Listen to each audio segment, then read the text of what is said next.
స్థానిక సంస్థల ఎన్నికలు డీలిమిటేషన్పై జిల్లాల వారీగా సమీక్షిస్తున్నామని మాజీ మంత్రి జనసేన నేత బాలినేని శ్రీనివాసరెడ్డి తెలిపారు. ఇందులో భాగంగా ఉమ్మడి చిత్తూరు, కడప జిల్లాల మీటింగ్ తిరుపతిలో నిర్వహించామన్నారు. స్థానిక ఎన్నికల్లో జనసేన బలంగా ఉన్న వార్డులు, డివిజన్లను గుర్తిస్తున్నామని పేర్కొన్నారు. వార్డులు, డివిజన్లలో ఇబ్బందులపై ఈ నెల 13వ తేదీ వరకు కమిటీ దృష్టికి తీసుకురావాలని సూచించారు. జనసేన బలంగా ఉన్న చోట ఎవరు పోటీ చేస్తారో అనే నివేదికను కమిటీకి ఇవ్వాలని స్థానిక నేతలకు తెలిపామన్నారు. అలాగే త్వరలో ఎంపీటీసీ, జెడ్పీటీసీల కసరత్తు మొదలు పెడతామన్నారు.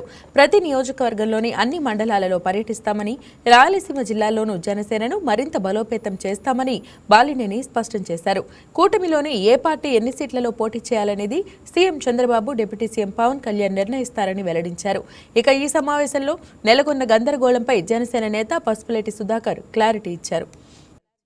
త్వరలోనే మండలాలు కూడా ఎలక్షన్స్ వస్తాయి కాబట్టి అప్పుడు టైం ఉంటుంది కాబట్టి ప్రతి నియోజకవర్గంలో పోయి అక్కడ ఉన్నటువంటి స్థానిక ఎమ్మెల్యేలతో కానీ, అక్కడ నాయకులు కానీ, కూటమి నాయకులతో కానీ చర్చించి అక్కడ జనసేనకు సంబంధించినటువంటి నాయకులు ఎవరైతే పోటీ చేయాలనుకున్నారో కార్యకర్తలు వాళ్ళకి బలంగా ఉన్న దగ్గర ఖచ్చితంగా వాళ్ళకి సీట్ ఇప్పించే కార్యక్రమం, చేపట్టే కార్యక్రమం మేము చేపడతామని కూడా తెలియజేసుకుంటాము. ఈ రాయలసీమలో ఉన్న 6 జిల్లాల్లో ప్రతి ఒక్క నియోజకవర్గంలో ఇప్పుడు మున్సిపాలిటీ ఎన్నికలు, కార్పొరేషన్ ఎన్నికలు జరుగుతున్న సందర్భంగా ఆదేశంగా డివిజన్ అవుతున్నాయి. ఒక్కొక్కటి ఫర్ ఎగ్జాంపుల్ తిరుపతి 50 వార్డులు ఉన్నాయి, ఇప్పుడు 66 అవుతున్నాయి.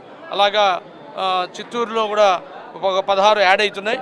వీటన్నిటి గురించి రాబో ఎన్నికల్లో మనం ఎలా పార్టిసిపేట్ చేయాలి, మన జనసేన రోల్ ఏంటి, మన నాయకులు ఎవరైతే కంటెస్ట్ చేయాలనుకుంటున్నారో వీటన్నిటి మీదుగా వీళ్ళు ముగ్గురు అబ్జర్వర్స్ జిల్లా అధ్యక్షులతో పాటు కూర్చొని అబ్జర్వేషన్ చేసి, ఎందుకంటే మనం కూటమిలో ఉన్నాం కాబట్టి ముందుగానే వీటన్నిటి నిర్ణయాలు తీసుకొని ఎవరెవరు ఎక్కడ కంటెస్ట్ చేయాలని, ఎందుకంటే ఒకే చోట ఒకరు చేరి అక్కడే ఇంకొక పార్టీ కూడా అడగడం ఇవన్నీ కాకుండా ముందుగానే ఎవరెవరైతే కంటెస్ట్ చేయాలనుకుంటున్నారు వారు ఏంటి, ఎన్ని ఈ అబ్జర్వర్లు, ఎందుకంటే వీళ్ళు సీనియర్లు పొలిటికల్ సిస్టంలో ఉన్నారు కాబట్టి వీళ్ళందరూ ఒక్కొక్క నియోజకవర్గంతో కూడా, ఇప్పుడు ఇది జనరల్ మీటింగ్ 2 జిల్లాలతో జరిగింది, ఉమ్మడి జిల్లాల్లో.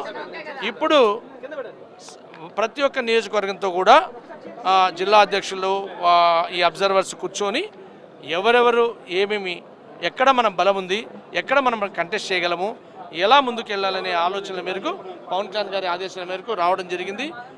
ఈరోజు వారు కడప అండ్ చిత్తూరు అవుతోంది. రేపు అనంతపూర్, కర్నూలు, తర్వాత నెల్లూరు అండ్ ఒంగోలు, ఈ 6 రాయలసీమలో ఈ యొక్క ఎవరైతే కమిటీ సభ్యులను వేశారో వీరి ముగ్గురు తిరిగి 13వ తారీఖు నివేదిక పవన్ కళ్యాణ్ గారికి సమర్పించే విధంగా ఈ యొక్క మీటింగ్ జరుగుతూ ఉంది. ఇప్పుడు అయిన తర్వాత ప్రతి ఒక్క నియోజకవర్గం 14 చిత్తూరు జిల్లా, 10 కడప జిల్లా, టోటల్గా 24 నియోజకవర్గాల నాయకులతో ఇన్ఛార్జీలు, పాయింట్ ఆఫ్ కాంటాక్ట్, మండలాధ్యక్షులు వచ్చారు.